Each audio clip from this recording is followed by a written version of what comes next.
बिस्मिल्लाहिर्रहमानिर्रहीम। आज की इस वीडियो में हम रेजोल्यूशन को डिस्कस करेंगे और रेजोल्यूशन के अंदर टेस्ट के दौरान जो यूएसपीज़ क्यू वैल्यू है उसको भी इंतहाई आसान वे में डिस्कस करने की कोशिश करते हैं। तो फर्स्ट वन जो है रेजोल्यूशन भी बहुत ही इम्पोर्टेंट टेस्ट है फार्मा इंडस्ट्री के अंदर क्यूसी लैब में होने वाला। टैबलेट्स, कैप्सूल या इस तरह की जो और डोजेज फार्म्स हैं जिनमें मोनोग्राफ के अंदर मेंशन होता है रेजोल्यूशन टेस्ट, तो इसकी बहुत ही ज़्यादा अहमियत है। केमिकल एनालिसिस के बाद रेजोल्यूशन टेस्ट जो है बहुत ज़्यादा अहमियत रखता है। रेजोल्यूशन अपरेटस जो है ये एक वाटर बाथ पे मुश्तमिल होता है जिसका temperature 37 plus minus 0.5 degree centigrade हम मेंटेन रखते हैं क्योंकि ये यूएसपी की रिक्वायरमेंट है। नेक्स्ट जो है 7 टाइप्स के अपरेटस यूज़ होते हैं। रेजोल्यूशन अपरेटस की जो टाइप्स हैं वो 7 होती हैं। बास्केट, पैडल, इस तरह ये 7 हैं, वो हम अलग से एक वीडियो में डिस्कस करेंगे। तो उसके बाद मेजर जो चीज़ें होती हैं मीडियम, जिसमें हम उस डोजेज फार्म को डिज़ाल्व करेंगे। उसके बाद आरपीएम और इस अपरेटस के अंदर जो वाटर बाथ यूज़ होता है उसका टेम्परेचर। तो आज हम क्योंकि क्यू वैल्यू को डिस्कस करने जा रहे हैं तो इसलिए फर्स्ट वन हम क्यू को ही डिफ़ाइन कर लेते हैं। एक्चुअली क्यू वो डिफाइंड वैल्यू है किसी भी मोनोग्राफ के अंदर किसी भी डोजेज फार्म की। सपोज़ अगर हम यूएसपी को फॉलो करते हुए सिप्रोफ्लॉक्सासिन टैबलेट का रेजोल्यूशन देखते हैं तो उसमें वो मीडियम भी दिया हुआ होता है, उसकी रेंज भी दी हुई होती है, आरपीएम भी दिए हुए होते हैं, टाइम भी दिया हुआ है। तो उस टाइम आफ्टर दैट इंटरवल उसकी परसेंटेज कितनी होनी चाहिए डिज़ाल्व उस मीडियम के अंदर, तो एक्चुअली वो वैल्यू जो है वो क्यू वैल्यू कहलाती है। सिमिलरली आप बीपी में देख लें, कोई प्रोडक्ट ऐसी है तो उसमें उसकी वैल्यू मेंशन होगी कि रेजोल्यूशन जो है आफ्टर 30 मिनट्स या 45 मिनट्स या after 1 our not less than 75%, 80%, 85, 90%, ये रेंज जो दी हुई होती है एक्चुअली ये क्यू वैल्यू हुई होती है। अब हम इस आर्टिकल को डिस्कस करने से पहले, समझने से पहले हम एक स्टैंडर्ड रख लेते हैं। क्यू का जो वैल्यू है वो 85%। सपोज़ हम जो मोनोग्राफ डिस्कस करने जा रहे हैं उसमें जो क्यू की वैल्यू मोनोग्राफ में दी हुई है वो 85% है, उससे तो कम हो ही नहीं सकती उसकी परसेंटेज। ओके, तो हमने 85% जो है वो क्यू वैल्यू को दिया है। उसके बाद इस टेबल के अंदर और मुख्तलिफ स्टेजेस रेजोल्यूशन के इस क्यू वैल्यू को समझने के लिए आगे जो आ रही हैं उनमें ये 3-4 जो परसेंटेजें इस्तेमाल होंगी। क्यू वो हमारी ऑलरेडी डिस्कस कर चुके हैं कि वो मोनोग्राफ के अंदर 85% है। उसके बाद जो है क्यू प्लस 5% वो बनती है 85% का, जो जब हम 5% ऐड करेंगे तो 90%। इसके अलावा क्यू माइनस 15%, तो 85 का 15% माइनस करेंगे तो 70%। उसके बाद क्यू माइनस 25% वो बनता है 60%। एक दफ़ा मैं फिर रिवाइज कर देता हूँ। हमारे मोनोग्राफ के अंदर किसी भी प्रोडक्ट को मैं एग्जांपल दे रहा हूँ कि उसका जो क्यू वैल्यू है, जो रेजोल्यूशन की वैल्यू दी हुई है, जो रेंज दी हुई है वो 85% है। तो इस टेबल को डिस्कस करने के लिए इजी वे में समझने के लिए उसकी हम परसेंटेज जो आगे पैरामीटर्स यूज़ होंगे वो कुछ इस तरह है। क्यू प्लस 5% मीन्स वो बनता है 90%, 85 को मद्देनज़र रखते हुए। क्यू माइनस 15% 17% बनेगा वो। क्यू माइनस 25% वो 60% बनेगा। अब हम नेक्स्ट चलते हैं कि जब हम इस तरह का टॉपिक को आगे लेकर चलेंगे तो फर्स्ट वन ये है कि मोस्टली जो यूएसपी में है वो 12 स्टेशन वाला रेजोल्यूशन अपरेटस ही इस्तेमाल होता है उसकी गाइडलाइन के मुताबिक। तो अगर आपके पास 12 स्टेशन वाला अपरेटस अवेलेबल नहीं है, आप 6 स्टेशन वाले अपरेटस पे काम करना चाहते हैं, तो फिर आपके लिए जो क्यू की वैल्यू होगी वो क्या होगी। अगर आपने 6 सैंपल रन करने हैं, 6 सैंपल चलाने हैं, इससे पहले मैं आपको बता दूं कि वो भी मेथड दिया हुआ होता है किसी भी मोनोग्राफ के अंदर कि आपने कितनी कंसंट्रेशन का स्टैंडर्ड बनाना है, कितनी कंसंट्रेशन का आपका सैंपल बनेगा।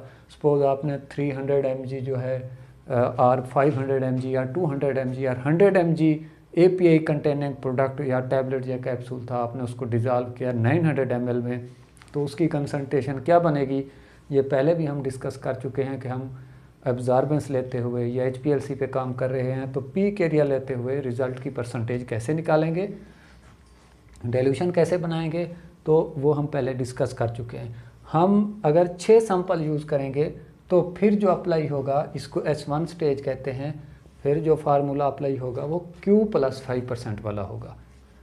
तो Q+5% के लिए जो रेंज है वो 90% है। तो आइए हम स्टेज S1 को डिस्कस करते हैं कि जब स्टेज S1 होगी तो हम कितने सैंपल यूज़ करेंगे, हर एक सैंपल का according to monograph, according to given value of percentage of that API after fixed interval of time, कितनी परसेंटेज होनी चाहिए, वो हम परसेंटेज कंसंट्रेशन ऑफ सैंपल और स्टैंडर्ड को मद्देनज़र रखते हुए ऑब्जर्वेंस लेते हुए आगे चलेंगे।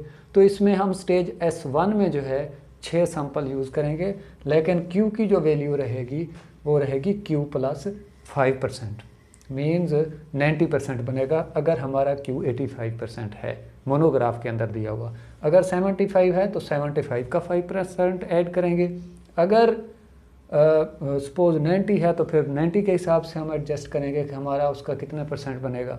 तो क्योंकि हमने 85 स्टैंडर्ड लिया है तो इसलिए हम चलते हैं आगे। तो 85 स्टैंडर्ड लेते हुए Q+5% 90% बनता है। तो अब हम स्टेज S1 जो है उसमें हम 6 सैंपल यूज़ करेंगे। तो सपोज हमने आफ्टर टेस्ट जो है सैंपल का टेस्ट का जो रिज़ल्ट निकाला है S1 आ रहा है 92%, इंडिविजुअली हमने निकाला है 6 सैंपल का। S2 जो है 93%, S3 जो है 94%, S4 97 और S5 96 और S6 99%। तो ये 6 जो सैंपल हैं इनके अलग अलग ये रिज़ल्ट आ रहे हैं। तो अब हमने कितने सैंपल टेस्ट किए हैं, 6 किए हैं। हमारे पास 6 स्टेशन वाला सपोज डिसोल्यूशन अपरेटस है। तो अब हम चलते हैं आगे, इनकी हमने एवरेज निकाली तो ये बनती है 571/6।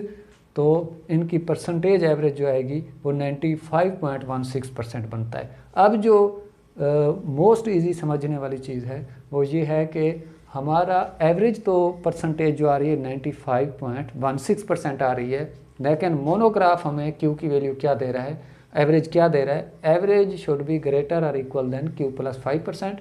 Q+5% हमने पहले लिख दिया, वो बनता है 90%। तो एवरेज बनना चाहिए 90% या 90% से ज़्यादा। एवरेज तो हमारा आ गया 95.16%, ये तो पास हो गया।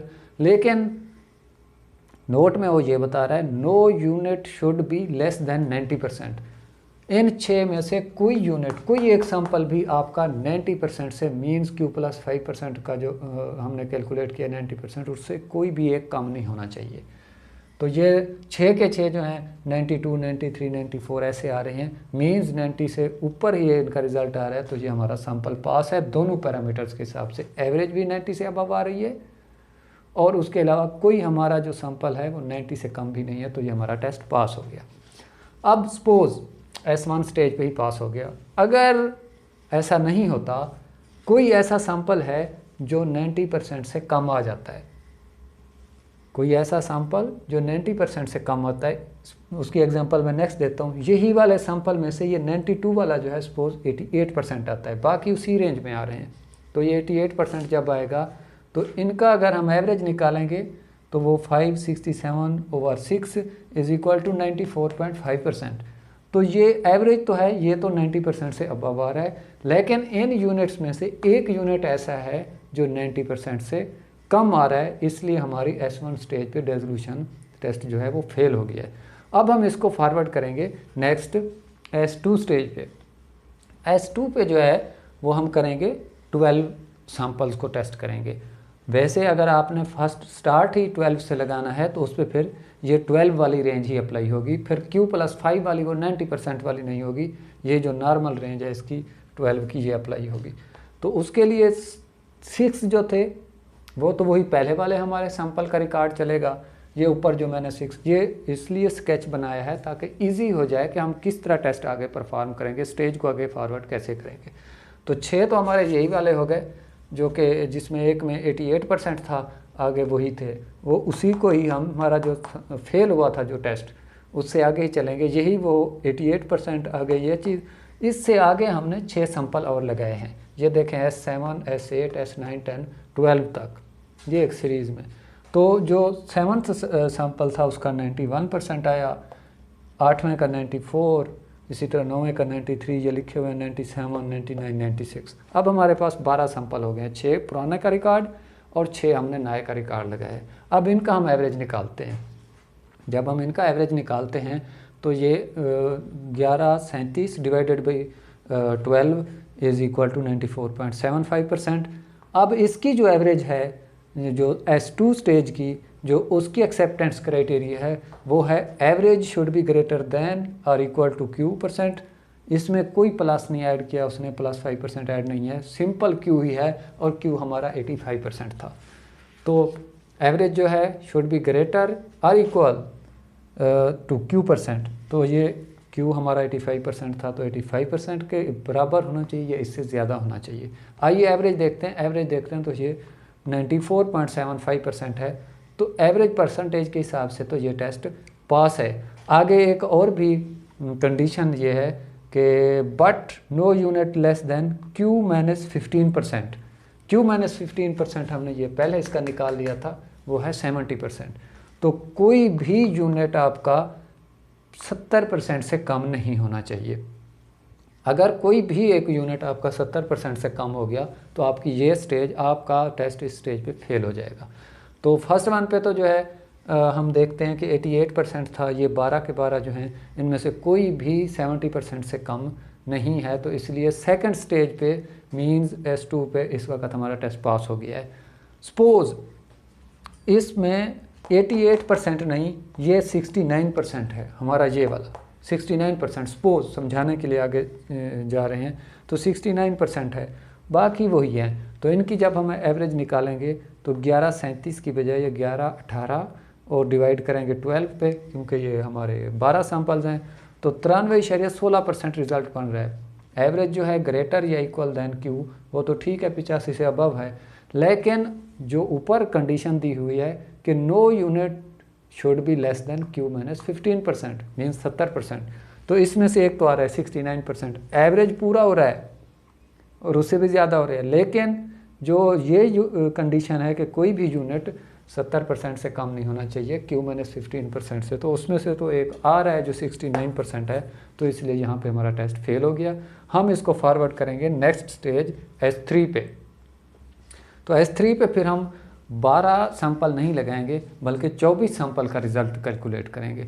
24 में से 12 वही पुराने वाले चलेंगे और 12 हम और से ऐड करेंगे, 12 हम और से ऐड करेंगे। वो किस तरह, पुराना हमारा ये रिकॉर्ड आ गया, ये 69%, ये 12 तक, यहाँ तक वही आ गया। अब नए जो हमने 12 सैंपल लगाए हैं, जो 13 नंबर सैंपल है उसकी 89 आ रहा है, 14 का जो है 93, इस तरह चलते चलते ये 24 सैंपल तक जो है ना उसका आ रहा है 96। अब हम इसका एवरेज निकालेंगे। जब इसका एवरेज निकालेंगे तो वो 22-55 ओवर, क्योंकि अब सैंपल 24 हैं तो 24 पे डिवाइड करेंगे तो 93.96% बन रहा है। इसमें एक्सेप्टेंस क्राइटेरिया क्या है, कंडीशन क्या है, इसमें यह है कि average should be greater than और इक्वल Q। तो आगे एक और नोट पे लिखा हुआ है, note but not more than 2 units less than Q-15% mean 70%। इसमें यह कंडीशन है कि आपके 2 से ज़्यादा यूनिट 70% से कम नहीं होने चाहिए। अब देखें हमारा एक यूनिट तो 69% था, क्योंकि वो S2 पे फेल हुआ था, इस वजह से वो 70 से कम ही आया था।